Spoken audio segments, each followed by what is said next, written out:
Hello বন্ধুরা, চলে এলাম আমি পটলের দোরমার রেসিপি নিয়ে। সেদিন তোমাদের বলেছিলাম পটলের দোরমার রেসিপিটা তোমাদের দেখাবো।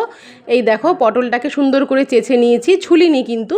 তারপর একটা চামচের পেছন দিয়ে এই দানাগুলোকে ভেতর থেকে ভালো করে সুন্দর করে, ভেতরটা পুরোটাই ফাঁকা করে দিতে হবে। পটলের যতটা দানা আছে সবটাই আমি চামচের পেছন দিয়ে দেখো ঘষে ঘষে পুরোটাই ছাড়িয়ে দিলাম। পুরো ভেতরটা দেখো ফাঁকা হয়ে গেছে। ঠিক এইভাবে অনেকে আবার পেছনটা একদিকটা মুখ কাটে, কিন্তু আমরা দুদিকে মুখটা কেটে নিয়েছি, তাতে পুরটা ভরতে খুব সুবিধা হবে। একটু কষ্ট হয়েছে ঠিকই, কিন্তু খেতে ভালো ভালো টেস্ট হয় মশলাটা বেশি থাকলে।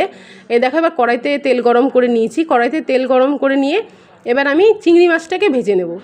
চিংড়ি মাছটাকে আগে ভেজে তুলে রেখে দিয়ে তারপরে যে দানাগুলো যে বার করেছিলাম পটলের বীজ থেকে, সেই দানাগুলোকে মিক্সিতে পেস্ট করে নিয়েছি। একটু লঙ্কা একটু নুন দিয়ে এগুলোকে পেস্ট করে ভালো করে কষিয়ে নিলাম। এটাকে শুকনো শুকনো করে কষাতে হবে, নাহলে পুরটা শুকনো না হলে পটল থেকে সেটা বেরিয়ে যাবে। এবার একটুখানি হলুদ গুঁড়ো, একটু সামান্য লঙ্কার গুঁড়ো দিয়ে আরও সুন্দর করে কষাতে হবে। কারণ এটা যেহেতু নিরামিষ একটা রেসিপি, নিরামিষ বলতে গেলে নিরামিষ না সরি, মানে একটু কষিয়ে কষিয়ে হয় আর কি খাবারটা, তাই তোমার একটু ঝাল ঝাল খেতে ভালোই লাগবে, তাই একটু লঙ্কার গুঁড়োটা বেশিই দিয়েছি। এবার ভাজা চিংড়ি মাছটা এর মধ্যে দিয়ে দিয়েছি। ভাজা চিংড়ি মাছটা এর মধ্যে দিয়ে দেওয়ার পরে সুন্দর করে কষিয়ে নিতে হবে।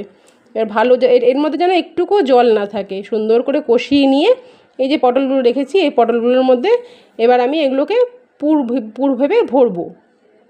দেখো এখানে কতগুলো পটল হয়েছে। এই যে মেজো বোনকে বললাম তুই একটু ভরে দে, মানে একা হাতে না এতগুলো হয়ে ওঠে না। মেজো বোন সুন্দর করে এগুলোকে পুর ভরে নিচ্ছে। পুর ভরে রাখা হলো। তারপর ওইদিকে একটা বাসনে আমি চালের গুঁড়ো, বেসন, একটু হলুদ, একটু নুন দিয়ে একটা সুন্দর ব্যাটার তৈরি করে দিয়েছি।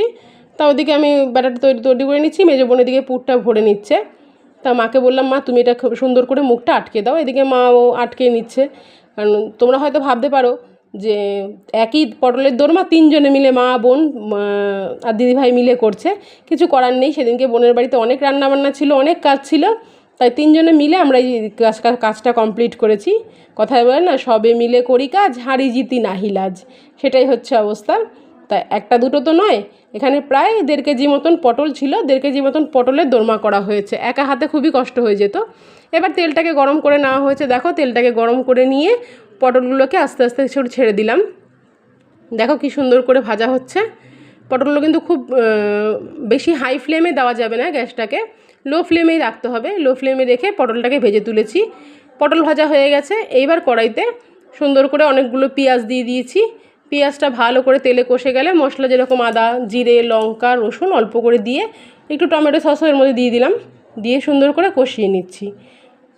যখনই আমার